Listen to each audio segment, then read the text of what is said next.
Welcome to Talk Back. Today we are going to be discussing the impact of the economic reforms of the 1990s on the small-scale sector. To do this, I have with me Mr. Anil Bhardwaj, Secretary General of FISNE, Federation of Indian Micro, Small and Medium Enterprises. That's right? This, I believe, is an institution which started in 1995, but you had an earlier institution called the National Alliance of Young Entrepreneurs, which was set up as early as 1967. So it's an institution with quite a long innings. Now, Mr. Bhardwaj, tell me, we hear about economic reforms and their impact on agriculture, industry, services, but whenever we come to the small-scale sector, there is always a question mark that somehow things have not been as good as one would have hoped. Why is that? What is it about the reforms or the policies of the 1990s that has not been good for the small-scale sector? I would take it like this, that, well, so far as the impact goes, there has been dramatic impact on the small-scale industries after 1991. And it was on two accounts. One, that the level and the quality of competition increased dramatically. And second is that with the coming into being of WTO and the agreements that we entered into, bilateral agreement, for example, with the United States of America on the lifting of QRs, where quite a number of small-scale industry products were in the reserved category, were also in the QRs. So with the lifting of QRs also, partly half of them are already gone, and whatever remained are there, they would go by 1st of April 2001. So far as the impact is there, there is an impact, no doubt about it. But second part of your question... May I just spell out for our viewers, you're basically talking about the lifting of the quantitative restrictions on the imports of consumer goods into the Indian economy. That's right. We had about 700 or so items that were made more freely available to be imported last April, and by April 1, 2001, we will have all goods that can be imported at a certain tariff, of course. That's right. Which means you will have more competition to the small-scale sector from imports. That's right. And what you were saying was that the impact of that on the small-scale sector is likely to be? Increased.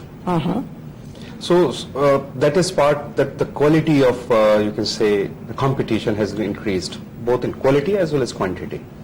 The second part, that whether there has been some policy changes, or you can say policy initiative towards these changes. Well, some of them have been. For example, government way back in 1995 constituted a committee, expert group in the name of Mr. Abid Hussain. He was the chairman of the committee. He was the chairman of the expert group. And it was basically set up to identify the issues, that what should be the role of the government for the promotion of small-scale industry. Or put it simply, to identify that what should be the direction of small-scale industry in this country, in the changed economic realities. We think it was one of the most valuable documents ever produced on small-scale industry. It was a very honest initiative, and it suggested various means what government could do, what industry associations could do, what state governments could do, what SME promotion institution could do. But it was just put on the shelves, is it not true? No government, and we've had a number of them since 1997, I believe, when this report was submitted. But what is worse is that you have a report like that which spells out how you can ease the transition, how you can make your small-scale sector more competitive. Well, that report is sitting on the shelves. You have another report which actually goes back in terms of what it is suggesting. It goes back from strengthening the small-scale sector, and I'm referring to the SP Gupta committee report. Now, why do you think this happened? In a government which has been really quite progressive on economic reforms on so many fronts, this is the one case where there seems to have been some slip back from doing what seems to be the right thing to do. Well, I think, again, first thing that you have referred is Abid Hussain committee report. that was given in 1997. As a matter of fact, it was given to Mr. Marusali Maran, who was the industry minister at that time in the United Front government. And I attended the program when this was presented in FICCI, and the session was chaired by Dr. Abid Hussain himself. There, interestingly, the minister conceded that yes, we would be able to raise the investment limit to 3 crore, which it did eventually, as you know. But at the same time, the report said that government should give 500 crore rupees per annum for the coming 5-6 years, or say a corpus of around 2,500 crores or so, to make the transition easy from the reserved, or you can say protected environment, to more free environment. And he said very clearly that so far as the investment limit is concerned, I am going to raise it to 3 crore. So far as the de-reservation is concerned, because Abid Hussain Saab has said that it is to be supported by 500 crore rupees investment per annum, which as government I don't have, so I won't be doing that. By de-reservation, you mean the fact that only small-scale units can produce those 800 or so items, That's right? That's And what right. the minister then said was that we cannot take that reservation away. But I ask you this question, that now in April 1, 2001, you have a situation where products produced by large units from all over the world can come into the country, Yes. of course with a certain tariff rate, That's right. and compete with the products that are being produced only by the small scale sector. That's right. Naturally, the large scale units in the country are saying, why should we be discriminated against? Why should we not also be allowed to produce? Well, more than the euphoria, or you can say the amount of the large industry, I am more worried about small scale industry. And worried on that account that if QR goes and you reserve certain number of products for small scale industry, what does it mean? To me, it means that you are allowing only imported products to come into India, especially those products which are reserved, because you cannot manufacture it in India in large scale. So I don't think it's a very healthy situation. But the problem here is that much of the sector still does not understand that how things are going to change and how things are going to affect. So it is like this. You know, that means if somebody is going to stumble, if he takes 3 or 4 steps, you're trying to say, oh, please stop. He says, no, I have to walk. So in democracies, I think it's very difficult for the governments to go beyond that limit and, do something or take drastic measures against most of the industries, in whose benefit you're going to take those steps. I think the challenge here is before the small-scale industry themselves. I must say in that connection, Mr. Bhardwaj, I see that from FISMI, you've prepared this book called A Brief Guide to the WTO for Small Businesses. I think this is wonderful. I've actually read your book, and I think it's a very good thing that you're trying to prepare the small-scale units for the kind of world they are stepping into and how to prepare themselves. But take the case of China. In China, the small-scale sector is actually encouraged to attract foreign investment and to grow to size where they can export to the world markets. And we are actually seeing to it that our small-scale units are not allowed to grow beyond a certain point. I mean, there is a certain irony in this whole situation, no? I think, yes, you're right. See, we have lived through historic compartmentalization of small-scale industry, large-scale industry. Somehow the medium segment has been missing. And if you look at the name of FISME, we predominantly say Federation of Indian Micro, Small and Medium Enterprises, essentially to underline the natural progression. That's how things go this way, from micro to small and to medium and to large. Large, we say we are not capable to service, hence we have left it to the other apex institution of this country. But that way, you are definitely right. And in one of the meetings, the minister has pointed it out that now this has become a child of quite an age. For example, that age is now 20-25 years, but he still wants to be a child. I think there are certain factors still which one has to understand here.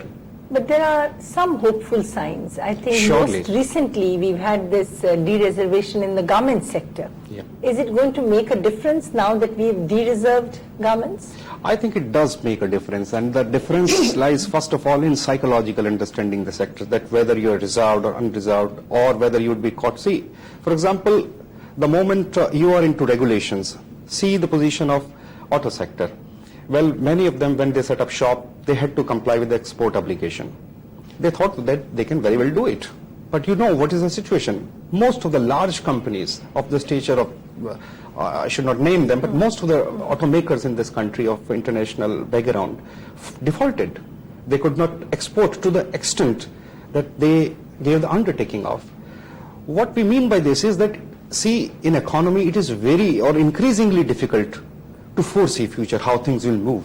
Today you are exporting to some country. Tomorrow you would be importing the same item from that country. So I think this is the job should be left to the businessmen. And government should not impose unrealistic conditions that this is how you should go about it. But tell me, why is it that in countries like Japan, for example, we have ancillarization, where the large units actually pull up small units, they place orders and they ensure that the quality is of the right kind, and there is a certain synergy between the development of the large scale sector and the small scale sector. And you mentioned the auto sector. Now, how come that we are not able to have these kinds of linkages between the large scale and the small scale sector? I think it entirely depends that, see, ancillarization should be seen as a means to an end, not an end in itself. In India, we try to see as an end. For example, we try to foster this ancillarization around the PSUs, seeing that it has some importance, some social obligations to perform. The PSUs, I mean. You mean the public sector undertakings? The public sector undertakings. But in, for example, countries like Japan, it was not the benevolence of the large industry that led to ancillarization. It was the competition that forced them to ancillarize. What I mean to say is that they wanted to thrive on the low cost of small scale industry, on its innovation, on its lower overhead costs, etc. So there, by doing this, they have been able to reduce the cost so that they could compete internationally with more and more competitive product, newer and newer product, or reducing the cycle of the product manufacturing, etc. Here, once we have been operating in a protected market, the large industry need not worry that at what price my product was selling. So there was the need for ancillarization, for example, for a large automaker in India. But things changed. Then came Maruti. And we saw suddenly, then Maruti suddenly was one of the cheapest products in India. And it happened because that it woven around it a large number of ancillary base. And those ancillary further went down for micro ancillarization. So it was a long chain. That's how they have been able to reduce cost. I think in India we would see a heralding of a new era in the coming years, where large industry would increasingly become or take a long-term view of their relationship with the small-scale industry and medium industry. And if whosoever won't be doing it, I think they would be paying the price. One thing that everybody complains about, no matter where you go in the small-scale sector, is the Inspector Raj. Now, how important is this as an obstacle in the development of the small-scale sector, functioning of the small-scale sector? I think it's extremely important, not only in the development of small-scale sector, but as a matter of fact, development of economy. I see it like this, that see, number of researches have been conducted worldwide by German foundations also, and one of the great person in Peru, that there is always a cost of formality. And the cost of formality means that number of the laws that I have to comply with. And this process involves cost. There is some cost attached. If I for example, comply certain law, maybe that will have, I need the assistance of some consultant. I may be requiring to hire somebody who can fill this job or do this job for me. So there is always a cost attached to it. And surely, then we are talking about taxes like revenues, whether it is sales tax, excise, income tax, and the other form of taxes that are prevalent in our country. So essentially, if there is a very stringent environment for regulation, or the cost of compliance is very high, very large number of business activity will be performed in the informal sector. In other words, they are not registered small-scale units. Surely. Now, would such informal small-scale units be part of FISME, or you will only have registered small-scale units in your organization? Well, I think it is said that there are around 3 million small-scale industry, and this 3 million is the registered number. There are 3 million registered small-scale units in the country. 30 lakh. But I think the whole number would be very, very large, because we don't take into account the businesses. In India, we take into account usually SSIs, and a new census is being conducted. I think they would be starting end of this year, where maybe first time that they would be taking or picking up the data for the small-scale business enterprises also. That would be a new thing. I think the number is going to explode this time around. So what I mean to say is that by informal sector, I mean that all those activities which are legal, which are justified, but are performed illegally to reduce cost.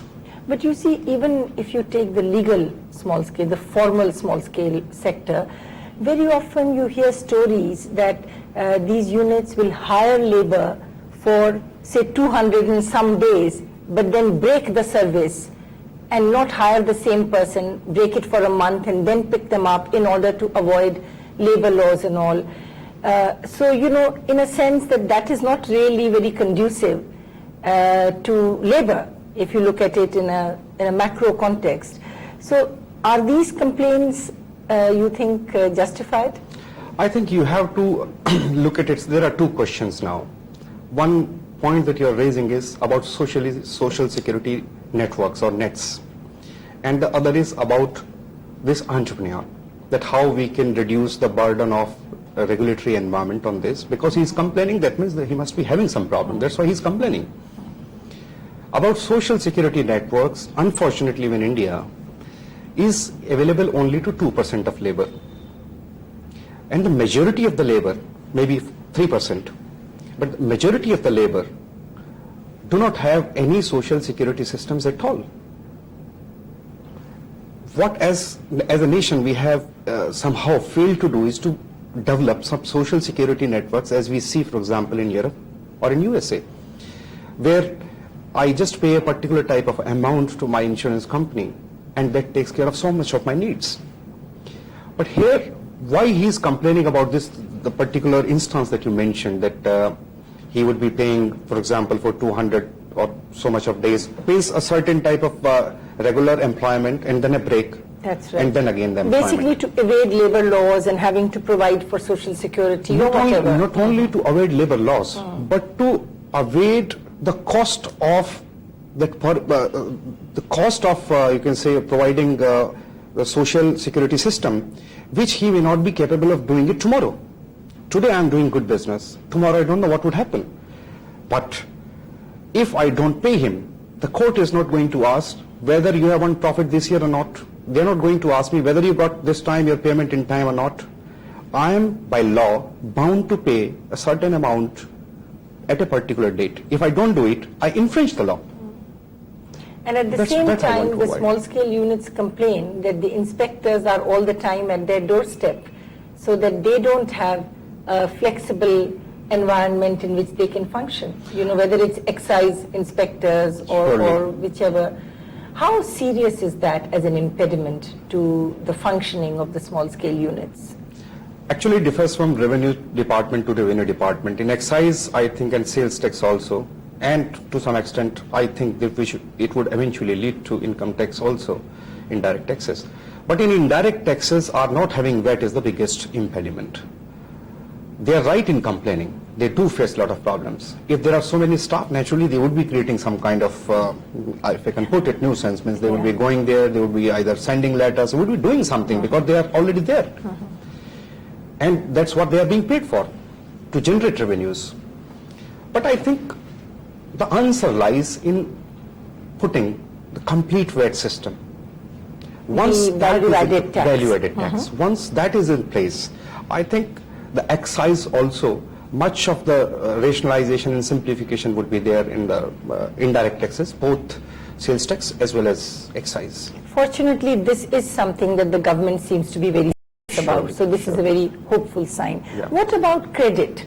Credit availability, credit subsidy, is that another factor which is really in the new competitive environment the small scale unit feels that they don't have as much access to? What in your view has been the functioning of the banking system towards the small scale sector, let's say during the 1990s? Have you sensed an improvement in the bank's approach to the small scale sector? I don't have, I don't see much of change. Means the availability of credit has not improved dramatically. I think if whatever was there, for example, 5 years ago, situation is more or less the same. But few Situation is more or less the same. Yes. Even though we now have private banks that have come in. How many? There is competition between the public sector and the private sector banks. Not many, but... It still is too small. Mm-hmm. But For example, the total outlay of the Yeah. public sector banks and the total outlay of the private sector banks, it's almost insignificant. That's true, but the fact is this is a direction in which we are moving. Now, if the banking system becomes more commercially oriented, there's more competition in the banking system, do you think the small scale sector would benefit from that? See, one has to see how it has happened in other countries. Small scale industry is not there in India alone. It is there, for example, in developed country also, in developing countries also. Now, exactly. In fact, the question I want to ask you is that in a country like the United States, for example, the venture capital funds play a major role in the development of the small scale sector. The risk capital is provided by these venture capital funds. Why is it that in India we only hear of venture capital funds for the IT sector? Why not for manufacturing? I think it's very simple. Firstly, it is a question of supply and demand. In an economy, if you have more funds to lend, then there are takers. Then you would be taking out venture, or you would venture for taking risk. This is what I think venture capital is all about. You take little risk, more risk. Then the common sense would demand. That's what the venture capitalist would be doing. But you can create incentives, no? But let's stick to manufacturing. IT, we know that this is happening, but take the United Kingdom. They actually have tax incentives for investors to invest in small scale units. And thereby you cut out a whole lot of financial intermediation. And an ordinary saver like me might decide, if I was in the UK, to invest in a small scale unit. Now, why can't we do such schemes here? Dr. Ahluwalia, if as an investor I am getting 4% return on my investment in UK, and then I have a chance to get a return of 12% in a venture, I'll surely love to do it. But in India, if I'm getting 18% or 16% assured income through bank, then why I would like to go and invest in a very risky kind of environment, which naturally businesses. So banks are much more, or mutual funds are much more interesting form of investment than through these ventures. Yeah, that's a good point. Good point. So what would you say as you look ahead? What is your sense of the role of the small scale sector in a more competitive economy which India is going to be, both within India and with respect to other economies of the world? Do you think the small scale sector can really play a dynamic role by transforming itself? I think we should always have hope. And the way very large number of progressive units have started picking up signals, if you see the number of business visitors that have started going from India, started participation, taking participation in trade fairs abroad, and number of trade fairs in India also, you can see that spark has somehow started beginning to emerge. Yes, clearly. So you do think that in the way in which our economy is heading, there is a role for the small scale sector, but of course the government will have to take a lead, a proactive lead in changing the policy where the small scale can come out of the sort of sluggish atmosphere in which it has, or a sheltered atmosphere in which it has grown for a long time, and become more competitive. Surely, I would end with this important last point, that Government will have to, or you can say the associations of the industry of small scale also, will have to address the needs of the sector and try to understand that demands may not necessarily be the needs.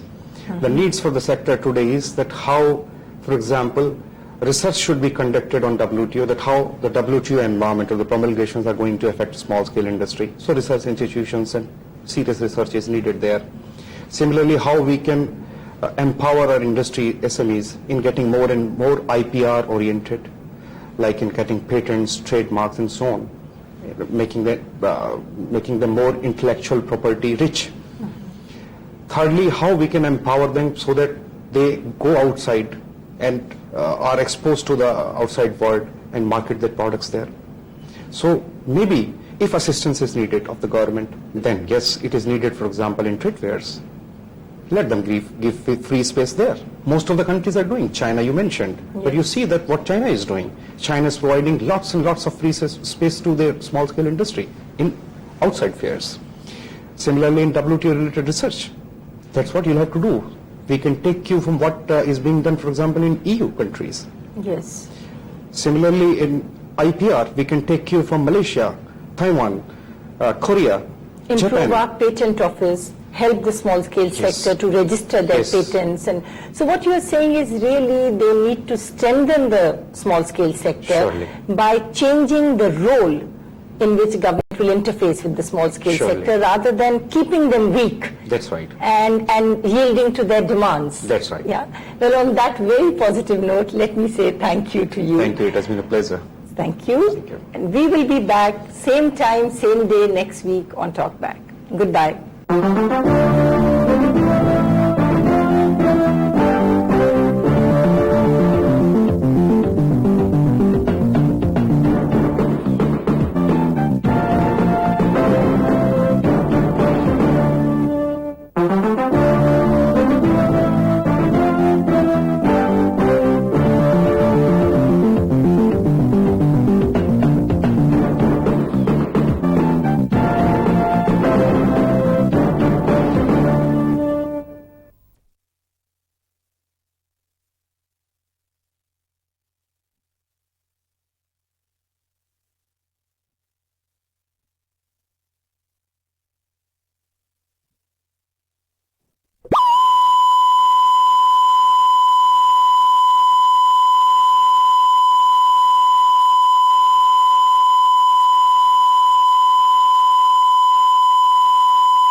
Welcome to Talkback. Today we will be discussing the American perspectives on India's economic reforms. To do this, I have with me a special visitor, a guest to our program, Professor Martin Feldstein. Professor Feldstein is at Harvard University, Professor of Economics. He is also chairman of the National Bureau of Economic Research. In fact, you have brought a team of economists to India last year as well as now, and I thought this will be a very good opportunity to begin with asking you what is the perception of the group of economists that has been coming here last year and this year about how India is doing in terms of our reforms?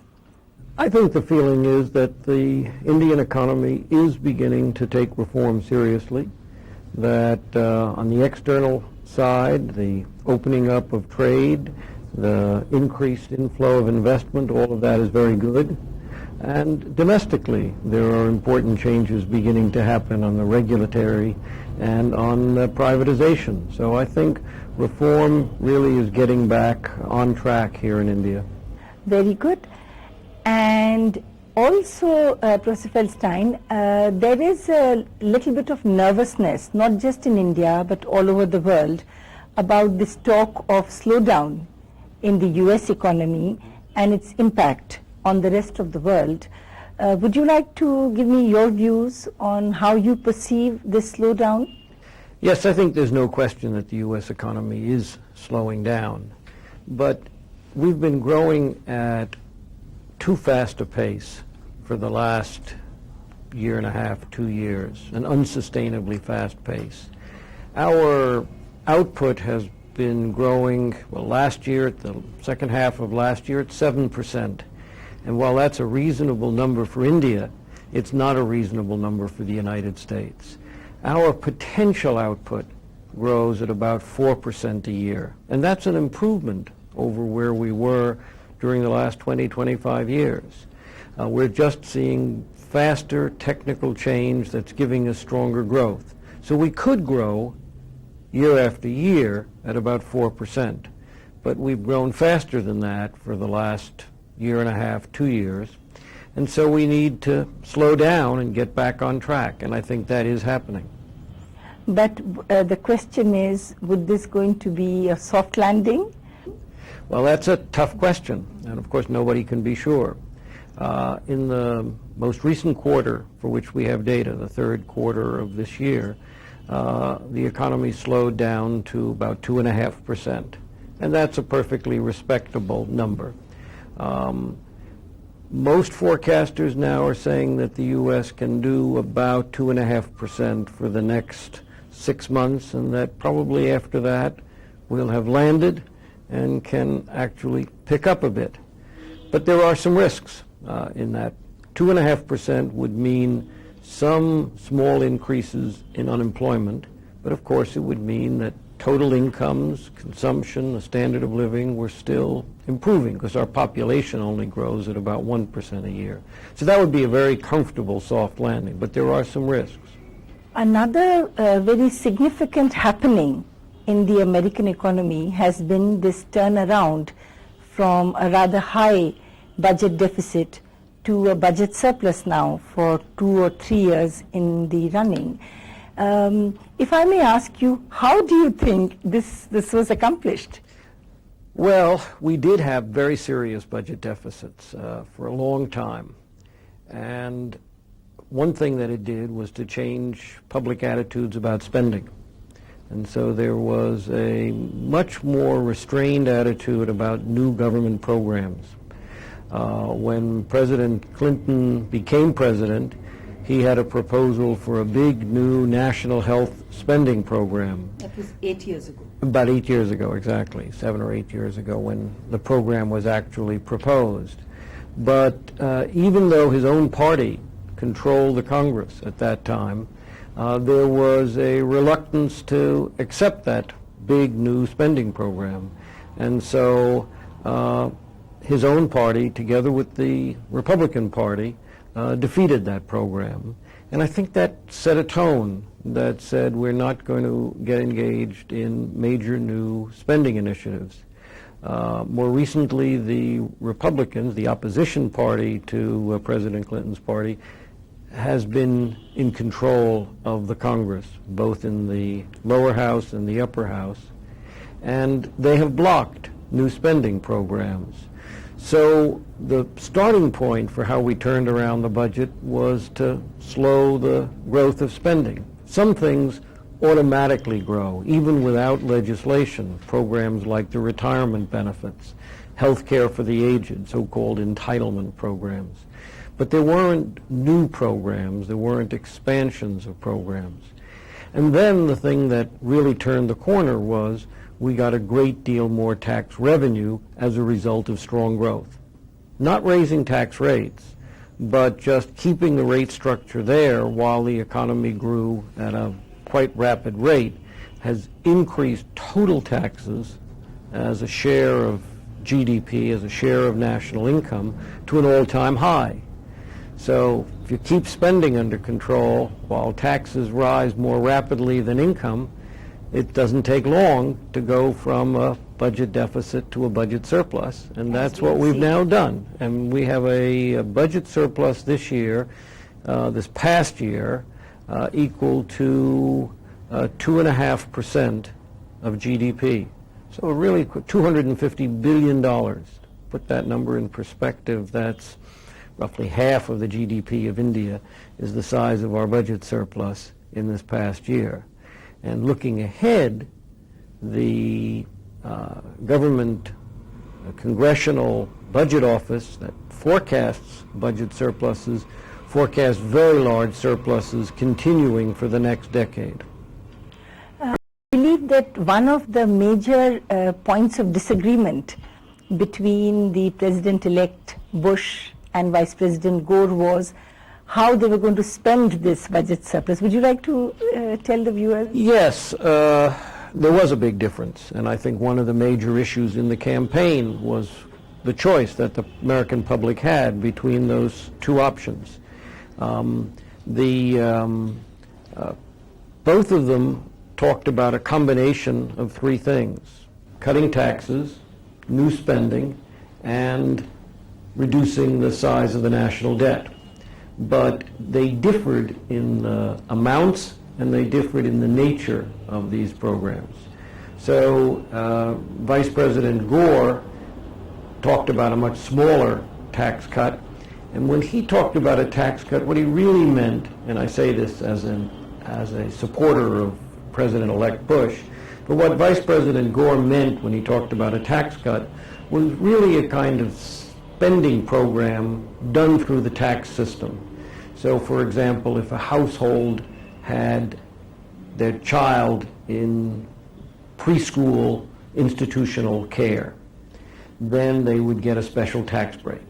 But that was a kind of spending program. It just happened to be done through the tax system so that they could say they weren't spending more money but were cutting taxes. It was a packaging, a kind of disguise.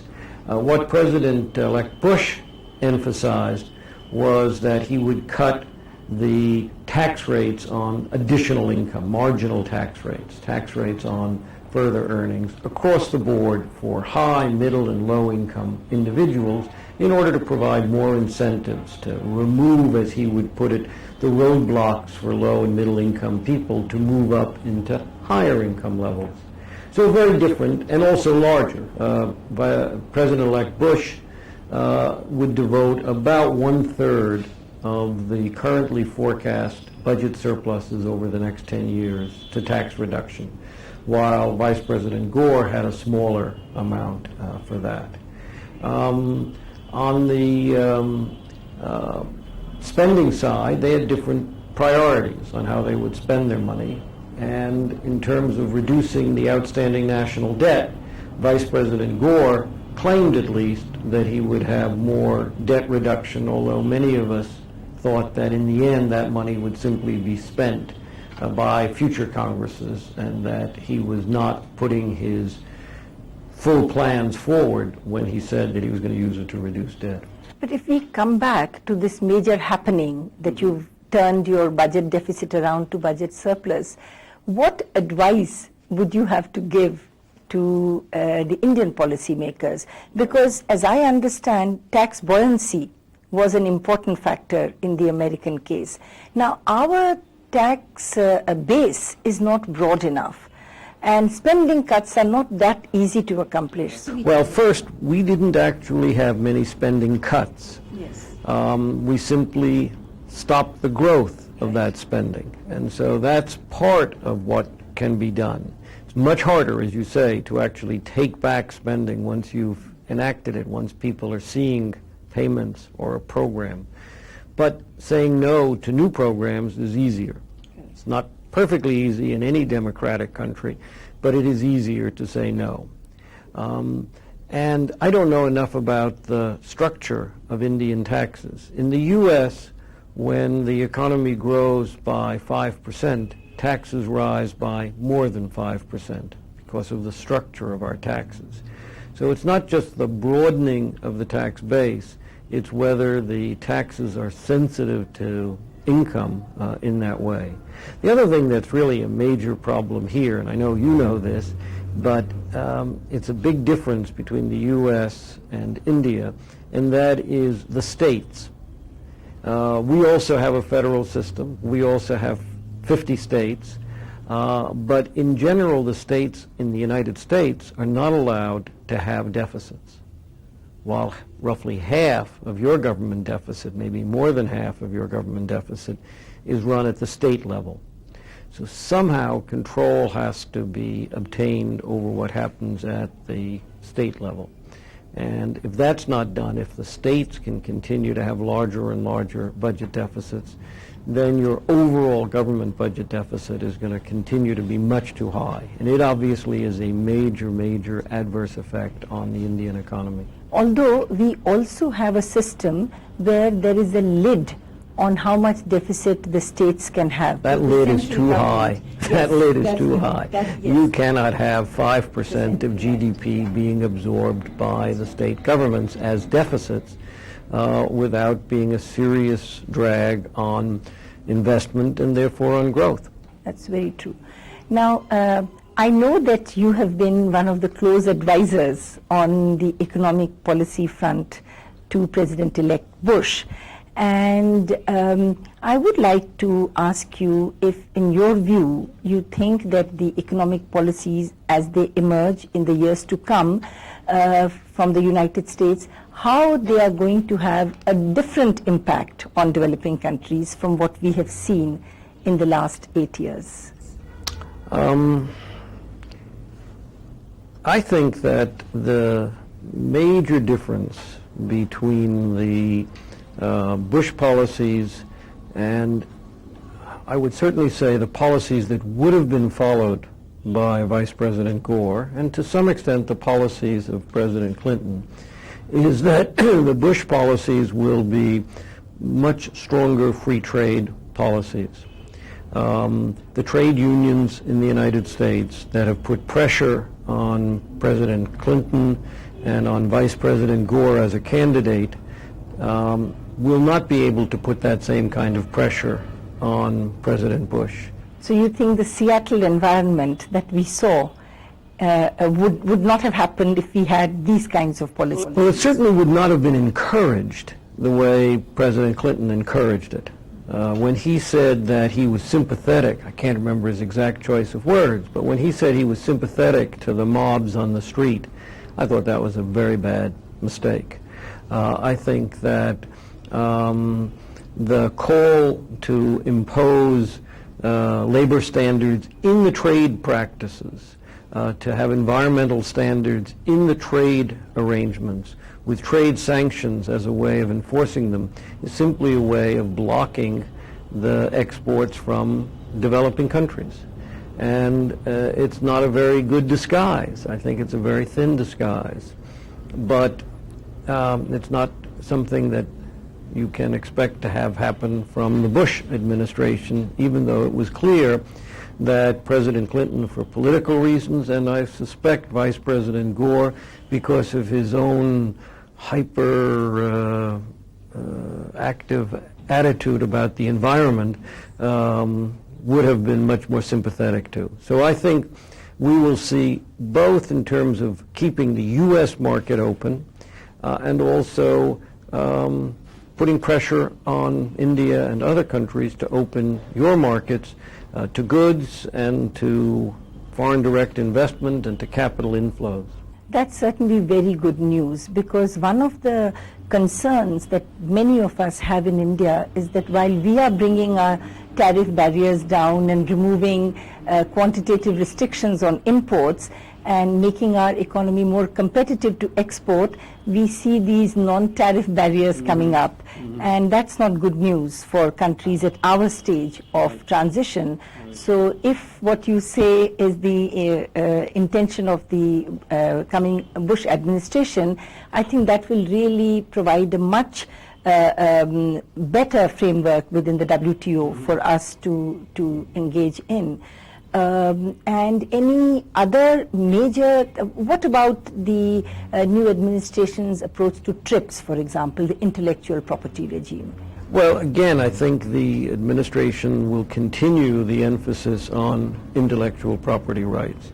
What worries me about the prospects for future progress in the WTO is the Europeans. And the Europeans have a very different agenda. They are much more concerned about protecting their markets. They're much more sympathetic to the environmental arguments and bringing environment into WTO issues. That's partly because they have active green parties, but it's also a form of protectionism that they like, and they also tend to support the notion of labor standards as something subject to trade sanctions, and that worries me. And if they're not willing to move on trade and services, which is very important to the United States and which they tend to resist, and they're not willing to move on agriculture, then I don't see how we go forward. And frankly, if moving ahead with another trade round, if the price of that is bringing labor standards and the environment into the WTO, I think that would be moving backwards. I think that would be a mistake. Coming back to India, in the last 2-3 years in particular, we had 1 year of troubled relations after the nuclear happenings in the subcontinent, but subsequently there has been really a significant change in the atmospherics between the US and India. And there was a little bit of concern on the part of some in India that if there is a change of administration, would this positive relationship that has been achieved in the last 2 years, will that be continued? What is your sense on that? I think it will be. I don't see any reason why it shouldn't be. I think this is a very sophisticated foreign policy team that President-elect Bush has gathered around him. And I think they're not going to make some of the naive mistakes that the Clinton administration made early on during their 8 years in power. Coming to another very important concern on people's minds here in India, that is with respect to capital account opening. Would you say that the Asian financial crisis has taught us some lessons and that we should not be that restive about pushing the capital account open? Well, I think it did teach us some very important lessons, and I think the substantial damage that was done to a number of countries have caused us to understand why these crises occurred and therefore how they can be prevented. I think there were basically 3 things that were a common thread in the different countries where crises occurred, more in some than in others. The first was an overvalued exchange rate, a large current account deficit. Thailand had a current account deficit of nearly 8% of its GDP when the crisis hit. And that's not a problem in India. India has not allowed that to happen. A second problem was borrowing much more abroad, short-term, than existing reserves. And so when foreign lenders looked at the country, they said, oh my, they don't have enough reserves to repay their debts if they have to. And if others won't roll over their debts, won't extend and renew their debts, then the country will not be able to repay. And that made nervous borrowers pull out their funds. Again, India is not in that position. You have good reserves relative to your foreign debt and very much so relative to your short-term foreign debt. The third thing is the soundness of the banking system. And probably that's where you are weaker, relatively speaking, than in the other two areas. But a country that has those three things under control can benefit from opening up its capital markets. And so I think that India should be looking toward ways of opening its capital markets more and more. And to the extent that you're having more inflow of investment, I think you're going to have to inevitably move toward more generally open capital markets, not only allowing repatriation of profits and dividends, but more generally opening up your capital markets. It is interesting that you should say this, that our banking system, in 1991 when reforms first began, it was perceived that we need to really get on with financial sector reforms, and a lot has been done. At that time, we were in a better position than many of the Southeast Asian countries. But as they have emerged out of the crisis, they have really gone on fast track. No, they're in terrible shape. On the financial sector? Absolutely. I see. The Korean banks are still almost all in the hands of the government.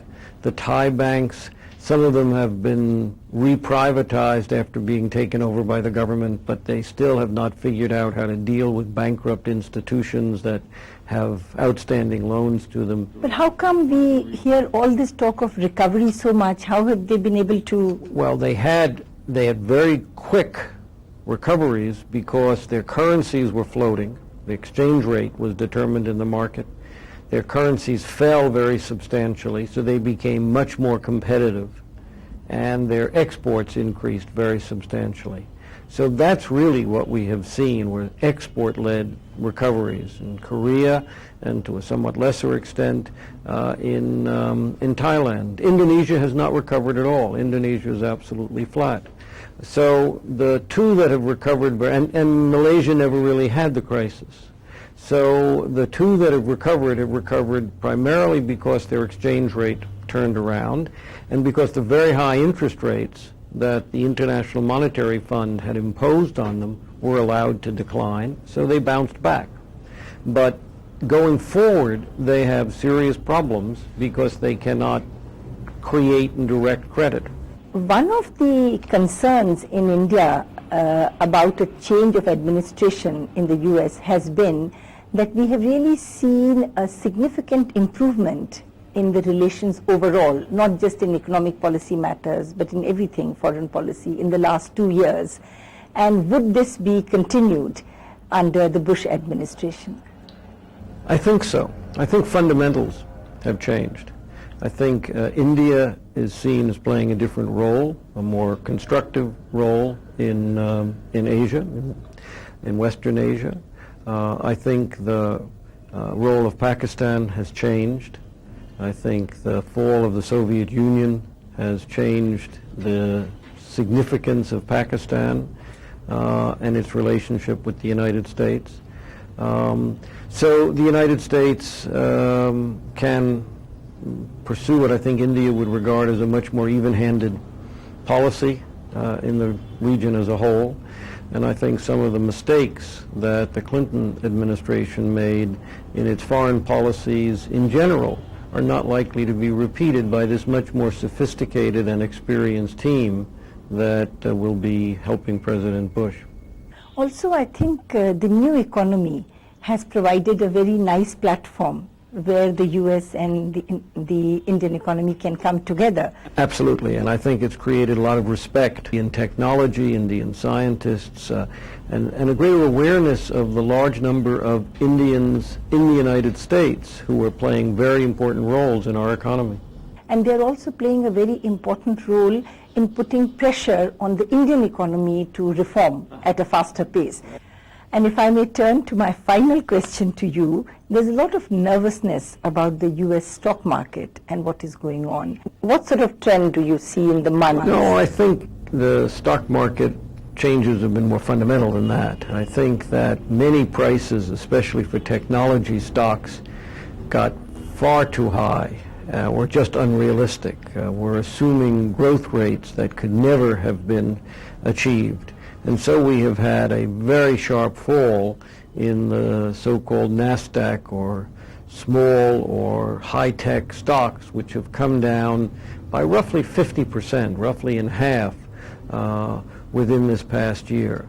But the broader market has held up quite well.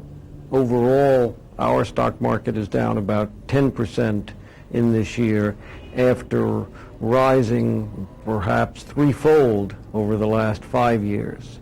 So the market is still very high, and I think that's what creates a sense of nervousness, that with the economy slowing down, with the risks of a hard landing, there are many people who are worried that that will bring the stock market down. But my own sense is that although the stock market may be hard to predict, the economy is not going to give us the kind of hard landing that many people are worrying about, because the Federal Reserve, the central bank, can cut interest rates, and because we will get a tax cut which will boost consumer spending and business profits. So I'm pretty optimistic about the U.S. economy. Very good. On that very positive note, let me thank you.